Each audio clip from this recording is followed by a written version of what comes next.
제 2차 세계대전 때의 일입니다. 로젠베르그라는 유대인 가족이 있었는데 이 가족 모두는 그만 독일의 강제 수용소에 붙잡혀 들어가게 되었습니다. 이 가족은 아버지, 어머니 그리고 두 아들이 있었습니다. 그런데 둘째 아들은 자신의 힘으로 어떤 일을 감당하기에는 좀 힘든 그런 지적 장애가 있는 그런 아들이었습니다.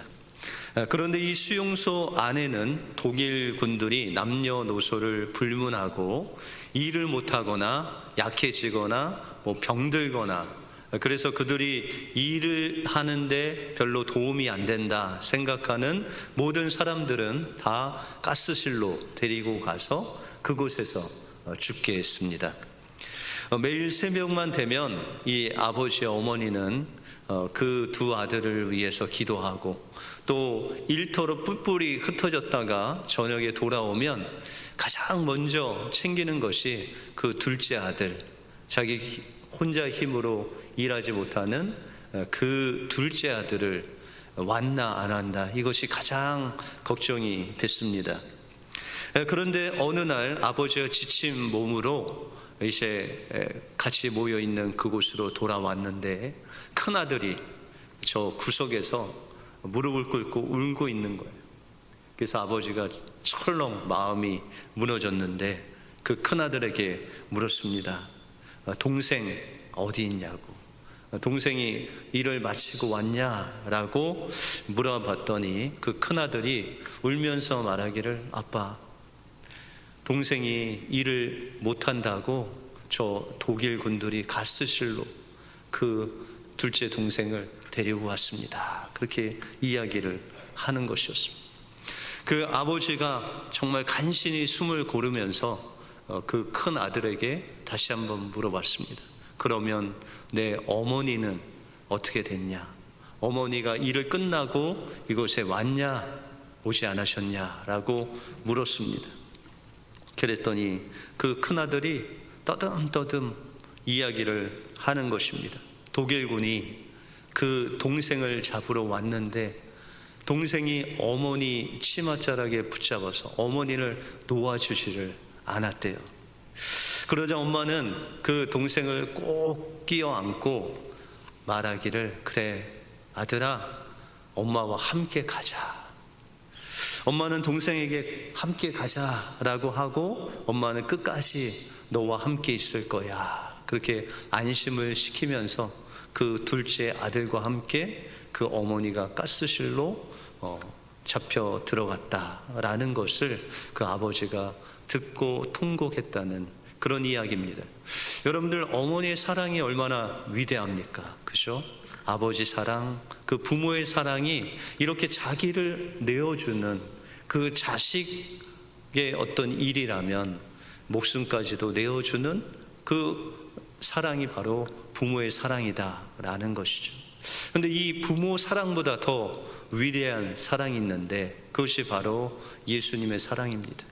우리가 우리 죄로 십자가에 죽어야 될 것을 우리와 함께 죽으신 것이 아니라 오히려 예수 그리스도께서 그 십자가의 죽으심으로 인해서 우리의 모든 죄악을 담당하시고 또한 우리에게 그 놀라운 생명을 공급해 주신 그 주님의 사랑이야말로 정말 이 어머니의 사랑보다 더 위대한 사랑이다. 또한 그 주님의 사랑은 변하지도 않습니다. 때로는 우리 인간의 사랑은 변하지 않습니까? 또 우리의 이익에 따라서 변하지 않습니까? 그런데 하나님의 그 사랑은 변하지 않는 사랑이다. 근데 그 변하지 않는 사랑을 여러분들 심령 속에 다 주님의 사랑을 부어주셨어요. 그래서 예수님이 계신 여러분들은 다 그 변함없는 사랑을 또한 베풀 수 있는 놀라운 은혜를 가졌다라는 것을 기억하시고 예수님의 그 위대한 사랑이 우리 안에 있음을 날마다 감사하며 주님이 주신 그 변함없는 사랑으로 이웃을 사랑하시는 여러분들의 삶이 되시길 주님의 이름으로 축원합니다. 오늘 본문을 통해서 사도 바울이 말하는 변함없는 사랑이 무엇이고, 그러면 우리가 이 세상에서 하나님이 주신 이 변함없는 사랑을 가지고 어떻게 실천하며 살 것인가, 그 말씀을 오늘 본문을 통해서 살펴보겠습니다. 먼저 변함없는 사랑을 하려면 우리는 예수님이 바로 그 변함없는 사랑이라는 것을 믿어야 됩니다. 오늘 본문은 사도 바울이 에베소 교회에게 마지막으로 축복하면서 이 축복의 말씀을 기록하고 있습니다. 오늘 24절에 보시면 우리 주 예수 그리스도를 변함없이 사랑하는 모든 자에게 은혜가 있을지어다 라고 말씀하고 있습니다. 여러분들, 마지막으로 에베소 교인들에게 축복의 말씀을 하는 그 내용이야말로 사도 바울이 에베소 교인들에게 하고자 하는 핵심의 말씀이다라는 것이죠. 그 내용이 뭐죠? 변함없이 주님을 사랑하는 그 사랑하는 너희에게 주님의 은혜와 사랑이 끝까지 있을지어다 라고 그렇게 말씀하고 있습니다. 여러분들, 에베소 교회가 예수님께 책망받은 것이 있죠. 요한계시록 2장에 보시면 예수님께서 7 교회를 칭찬도 하시고 책망도 하시는데, 이 에베소 교회에게 책망한 내용이 있습니다. 그것이 바로 너희가 처음 사랑을 잃어버렸다, 버렸다 라고 그렇게 말씀하고 있어요. 여러분들, 에베소 교회는 사도 바울에게 있어서 어떤 교회일까요? 우리가 성경에 보시면은 사도 바울이 에베소 교회에 3년 동안 사역을 했다라고 그렇게 말씀하고 있어요. 여러분들, 3년이 짧은 시간일까요? 긴 시간일까요? 그렇게 긴 시간은 아닌 것 같죠. 제가 은혜교회 온 지가 벌써 6년이 됐거든요. 그러니까 3년 벌써 2번의 3년을 지났습니다. 그렇게 길지 않죠? 여러분들 아주 길게 느껴지세요? 근데 여러분들, 사도 바울이 이 사역을 했는데 3년 했다 그러면 엄청나게 긴 기간이었어요. 여러분들, 데살로니가 교회 아시죠? 데살로니가 교회는 사도 바울이 얼마나 사역을 했을까요? 1년? 2년? 성경에 보시면 안식일 3번을 거기 있었다. 다시 말해서 3주 동안 사역을 해서 세워진 교회가 데살로니가 교회예요. 이렇게 사도 바울이 어느 지역보다도 어느 교회보다도 자기의 정성을 들여서 세운 교회가 바로 에베소 교회다라는 것이죠.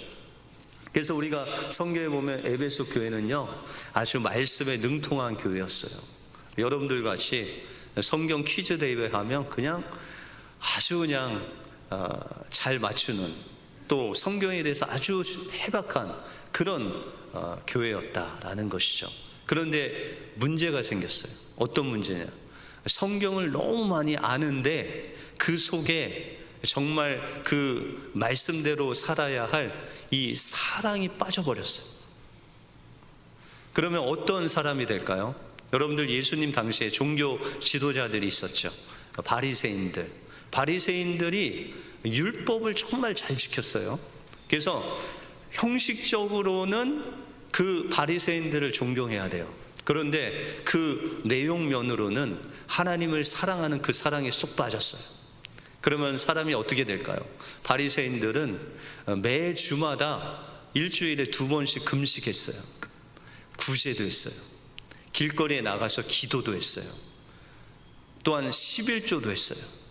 그래서 예수님조차도 그들의 하는 11조, 구제, 금식, 이런 신앙생활은 너희가 본을 받아라.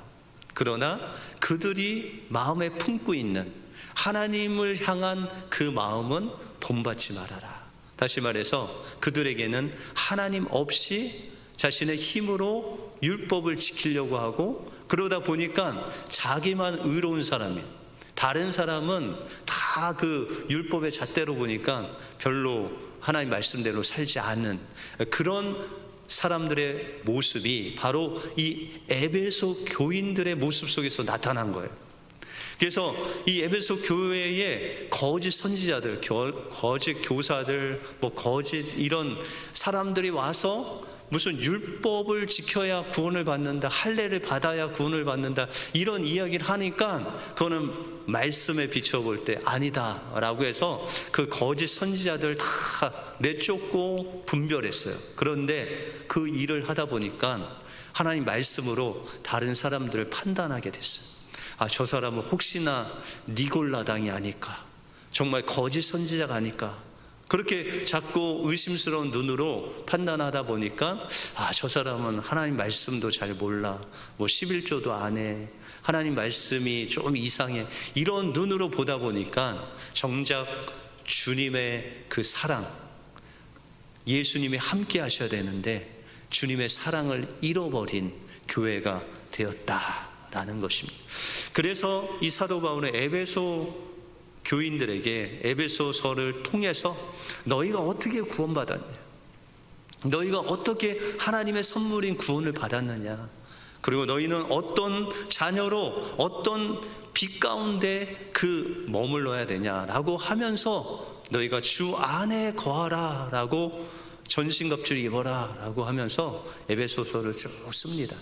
그리고 마지막으로 너희는 변함없이 사랑하는 자가 되어라 라는 그런 의미에서 그들에게 변함없는 사랑으로 축복하는 그 사도 바울의 축도가 바로 이 24절에 나와 있다라는 것이죠. 그러면 이 에베소 교회와 또한 우리 또한 어떻게 하면 이 하나님의 사랑으로 우리가 살아갈 수 있겠습니까? 여러분들 어떻게 좀 요새 사랑하고 사세요? 이웃 사람들, 가족, 이렇게 사랑하면서 사세요? 로마서 5장 5절에 보시면 소망이 우리를 부끄럽게 하지 아니함은 우리에게 주신 성령으로 말미암아 하나님의 사랑이 우리 마음에 부은 바 됨이니라 라고 말씀하고 있어요. 여러분들, 예수님께서 원하시는 그 사랑은 우리 안에 우리에게 속한 것이 아니고, 우리가 예수 그리스도를 믿을 때, 다시 말해서 성령님이 우리 안에 들어오실 때 하나님의 사랑이 부어졌대요. 그러면 하나님의 사랑은 우리에게 속한 거예요? 하나님께 속한 거예요? 하나님께 속한 거예요. 우리에게 속한 것이 아니에요. 그래서 우리가 막 노력해서 내가 사랑해야지 해서 사랑이 되는 것이 아니라 그 안에 오신 그 사랑이 살아 역사되면 사랑하게 되는 거예요. 그래서 요한일서 4장 7절 이하에 보시면 사랑하는 자들아 우리가 서로 사랑하자. 사랑은 하나님께 속한 것이니 사랑하는 자마다 하나님께로서 나서 하나님을 알고 사랑하지 아니하는 자는 하나님을 알지 못하나니 이는 하나님은 사랑이시라 라고 말씀하고 있어요. 다시 말해서 우리가 원하는 그 사랑, 이웃 사랑, 하나님 사랑, 또 내 자신을 사랑하고 세상을 사랑하는 그 사랑은 우리에게 속한 것이 아니고 하나님께 속한 사랑이다 라고 말씀하고 있다라는 것이죠. 그러면 이 사랑의 정체는 뭘까요? 여러분들, 사랑장 하면 어디죠? 고린도전서 13장이 사랑장이죠. 그 사랑의 내용을 잠시 보면 사랑은 오래 참고, 사랑은 온유하며, 사랑은 모든 것을 참으며, 모든 것을 믿으며, 모든 것을 바라며, 모든 것을 견디는 것이 사랑이다. 여러분들 어떻게 오래 참으세요? 오래 참으세요? 사랑이 있으세요? 이런? 어떻게 온유하세요? 그런데 이 사랑에다가 예수님의 이름을 넣으면 어떻게 될까요? 예수님은 오래 참고, 맞죠? 예수님은 온유하며, 예수님은 모든 것을 참으며, 모든 것을 믿으며, 모든 것을 바라며, 모든 것을 견디신 분이시죠. 그러면 사랑은 누구세요? 예? 예수님이신 거예요. 왜냐하면 하나님이 사랑이시기 때문에. 예수님이 또한 사랑이시오. 그 사랑이 우리 안에 들어왔다는 것이에요. 성령을 통해서. 그러면 우리가 사랑을 하려면 예수님이 우리와 함께 하시면 되잖아요. 왜요? 예수님이 사랑이시니까. 그 사랑이 우리와 함께 하면 우리에게 뭐가 나타나요? 사랑이 나타나는 거예요. 우리와 함께 누가 계시는 것이 나타나면, 예수님이 계신 게 나타나면 우리를 통해서 사랑이 나타나는 거예요. 예수님이 우리와 함께 하시면 예수님의 마음이 우리의 마음이 되고, 예수님이 함께 하시면 예수님의 생각이 우리의 생각이 되니, 예수님이 함께 동행하시면 우리의 삶을 통해서 예수님이 보이면 바로 그것이 사랑이다 라는 것이죠. 그러면 우리는 어떻게 주님과 동행할 수 있을까요? 히브리서 11장 1절에 보시면 여기는 믿음장이죠. 믿음장을 보면, 믿음은 바라는 것들의 실상이요 보지 못하는 것들의 증거다. 여러분들 예수님 좀 보여주실 수 있으세요? 여러분들 안에 예수님 계신 거 어떻게 아세요? 뭘로 아세요? 믿음으로 아시는 거예요. 그죠? 믿음은 보이지 않는 것들의 실상이다. 그래서 여러분들 어떻게 오늘 예배 오실 때 예수님과 함께 오셨어요? 아니면 예수님 집에 두고 오셨어요? 예수님과 함께 오셨죠? 그러면은 오늘 집에 가실 때 누구하고 함께 가셔야 돼요? 예수님과 함께 가셔야 돼요. 그것을 어떻게 하세요? 믿음으로 하는 거예요. 믿음. 그러면 제가 눈에 보이는 저와 오늘 여러분들 집에 함께 가시는 거예요. 혹시 우리 집에 가실까 하고 지금 두려워하시는 분들이 한 3분이 보입니다. 혹시나 우리 집에 갈까? 그러면은 목사님이 우리 집에 간다고 하면 어떤 차로 모셔야 되나? 내 차로 가야 되나? 목사님 차를 우리가 타고 가야 되나? 또 목사님이 우리 집에 가면 저녁은 또 뭐를 해야 되냐? 투고를 해야 되냐? 아니면 요리를 해야 되냐? 그 목사님이 오늘 하루 자신다고 하면 어떤 방을 내어주셔야 되나? 이 고민이 엄청나게 되죠. 그런데 여러분들 예수님을 모시고 간다고 하세요. 그러면 예수님이 어느 차에 태우실래요? 예수님 오늘 저녁 메뉴는 뭐예요? 예수님 뭐 대접하시겠어요? 예수님 어느 방에 주무시게 하실 거예요? 믿음의 눈으로요 예수님을 보는 거예요. 그리고 그 예수님을 매일 같이 다니는 거예요. 불편해요? 안 불편해요? 여러분들 안 불편하죠? 저는 불편할 것 같아요. 근데 그 불편한 것이 믿음이라는 거예요. 여러분들 믿음에는 그런 불편함이 따라요. 왜요? 보이지 않는 것을 보니까, 그리고 그분과 함께 다니니까 얼마나 불편하겠어요. 전에는 그냥 내 맘대로 살았는데 예수님한테 다 물어봐야 되잖아요. 예수님 오늘 반찬 뭐 좋아하세요? 뭐 드릴까요? 다 물어봐야 되잖아요, 하나씩. 그러니까 불편한 거예요. 그런데 그것이 바로 주님과 동행하는 삶이다라는 것이죠. 여러분들이 잘 아시는 에녹이 몇 년 동안 동행했어요? 하나님과 300년. 근데 여러분들 에녹이 태어나면서부터 하나님과 동행했어요?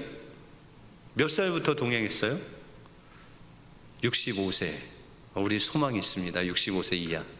그런데 65세 이상 되신 분들도 지금부터 이제 동행하시면 돼요. 에녹이 몇 년 동안 동행했어요? 65세부터 300년 동안.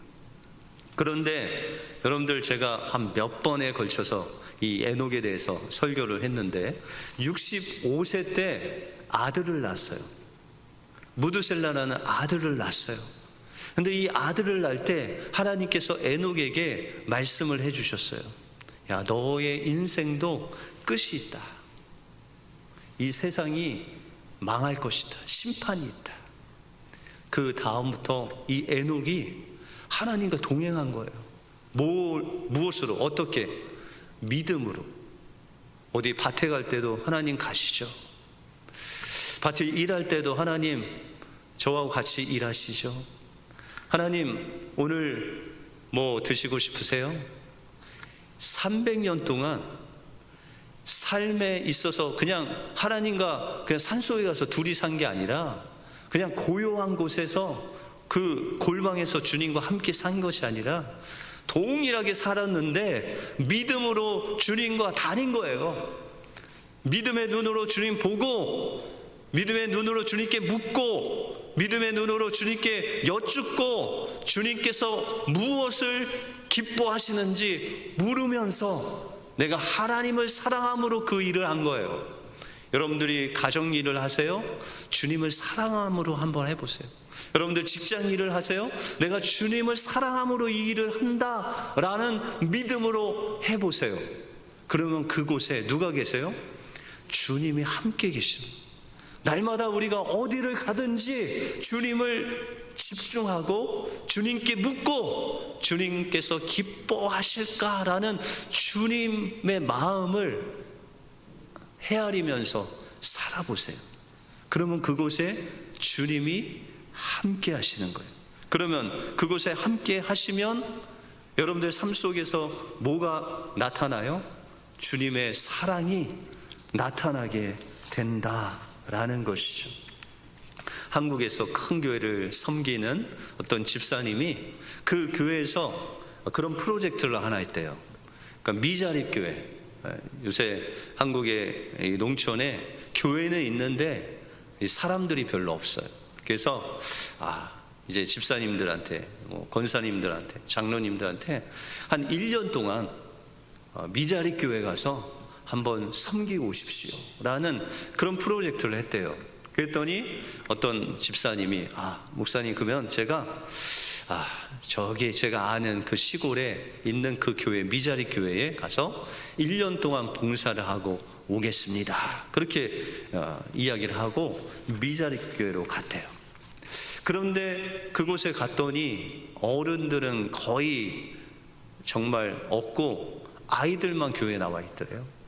그래서 내가 여기서 할 일은 저 아이들을 가르치는 교사를 해야 되겠다라고 하고 그 아이들을 가르치는데, 그 가르치는 아이 중에 5학년 된 여자아이 지민이라는 아이가 있었는데 약간 자폐증이 있고 좀 지적인 장애가 있는 아이였어요.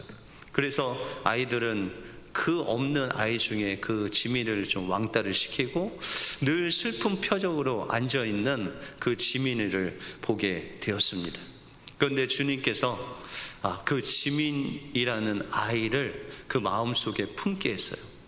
그리고 이 지민이에게 내가 무엇을 주면 저 지민이에게 복이 될까라는 그런 생각을 했어요.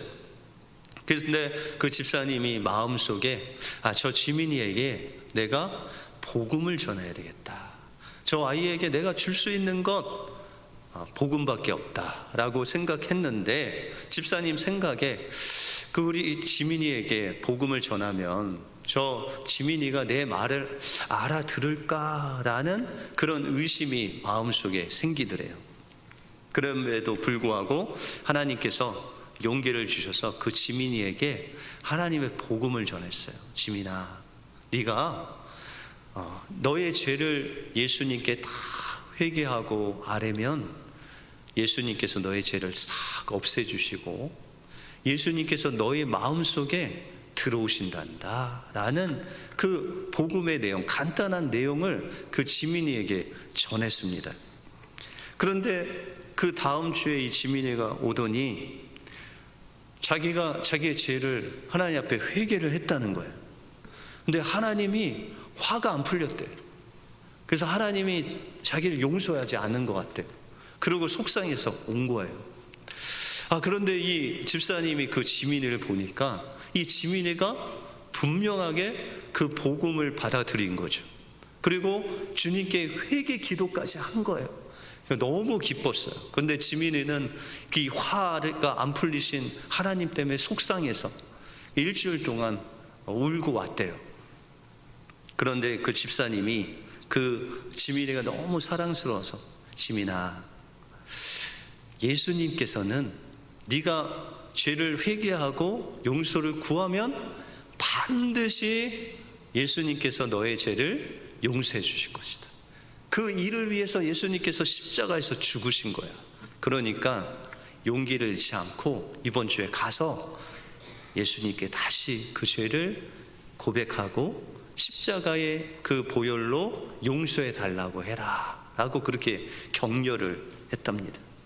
근데 한 주가 지나도 두 주가 지나도 지민이의 얼굴에 변화가 없다가 한 3주 지나서 이 지민이가 아주 기쁜 마음으로 얼굴이 그냥 해같이 빛나게 해서 이 교회당을 왔다는 거예요. 그래서 물었대요. 집사님이, 지민아, 너 좋은 일 있니? 그랬더니 집사님, 선생님, 하나님이요 제 죄를요 십자가에서 용서해 주셨대요. 드디어 네가 하나님께 용서를 받았구나. 그래서 이야기를 하는데 지민이가, 선생님, 제가 용서 받을 뿐만 아니라 하나님과 기도를 했어요.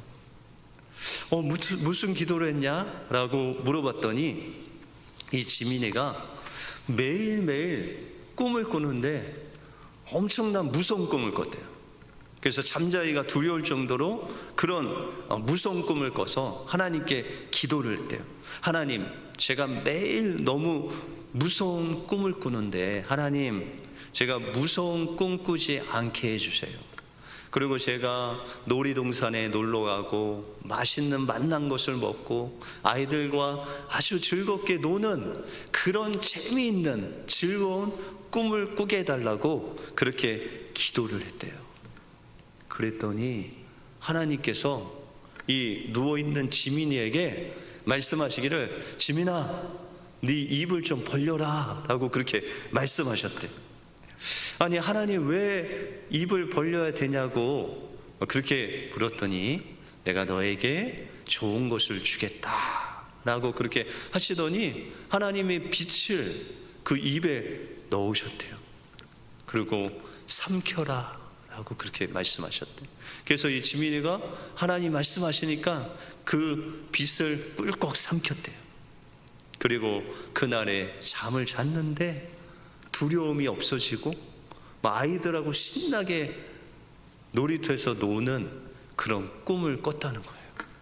그 이후로 하나님께서 자기에게 꿈을 꾸게 하시는데 그런 두려운 꿈이 아닌 매일매일 즐거운 꿈을 꾸게 하셨다라고 기뻐서 이 집사님께 자랑을 한 거예요. 그 이후로 이 지민이의 삶이 변화됐어요. 그래서 집사님이 만화로 된 성경책을 주었는데 그 성경책을 읽고 오더니 그냥 줄줄줄 그 만화책에 나온 성경 이야기를 집사님께 해드리는 거예요. 그런데 그게 1권, 2권, 구약하고 신약이 있었는데 구약을 다 읽어온 거예요. 그래서 신약도 사줘서 그것을 읽는데 그 집사님이 딱 지민을 보니까는 기억력이 너무 좋아요. 그 책에 있는 모든 내용을 그 집사님께 계속 이야기하는 거예요. 근데 그것에 멈추지 않고 이 지민이의 행동에 변화가 온 거예요. 어떤 변화? 예배를 드리는데 율동을 하는 찬양은 막 율동을 따라 하는데 율동이 없는 찬양이 있는데 자기가 율동을 만들어서 하나님을 그냥 정말 열심히 찬양을 하는 거예요. 그래서 그 집사님이 1년 동안 그곳에서 지민이를 또한 만나고 주일학교를 섬기며 간증한 내용이, 목사님, 제가 그곳에 정말 도와주러 갔다가 하나님께 은혜 받고 왔습니다. 그 지민이가 복음을 받아들이지 못할 것 같았었는데 하나님의 놀라운 그 역사는 정말 제가 어떻게 이해할 수 없는 역사가 일어났습니다 라고 그렇게 고백을 했다고 합니다. 여러분들, 우리의 신앙생활에 있어서 주님이 주신 그 사랑은 하나님께 속한 거예요. 우리가 그 사랑을 이제 우리의 삶 속에서 실천하는 길은 우리 안에 예수님이 나와 함께 계시다는 것을 믿는 거예요. 그리고 우리가 어디를 가든지 그 주님을 기뻐하시는 일, 주님께서 원하시는 일, 하나님께서 오늘도 무엇을 원하십니까? 내 옆에 계신 그 주님을 믿음의 눈을 보고 그 실제로 계신 주님과 동행하며 살 때 여러분들 삶 속에 주님이 함께 계시고 예수 그리스도께서 살아 역사하실 뿐만 아니라 여러분들 삶 속에서 그 변함없는 사랑이 여러분들 삶 속에서 드러나게 될 것입니다. 그 변함없는 사랑이신 예수님을 여러분들 믿음으로 주님과 동행함으로 변함없는 사랑으로 이웃을 사랑하시는 여러분들의 삶이 되시길 주님의 이름으로 축원드립니다. 기도하겠습니다.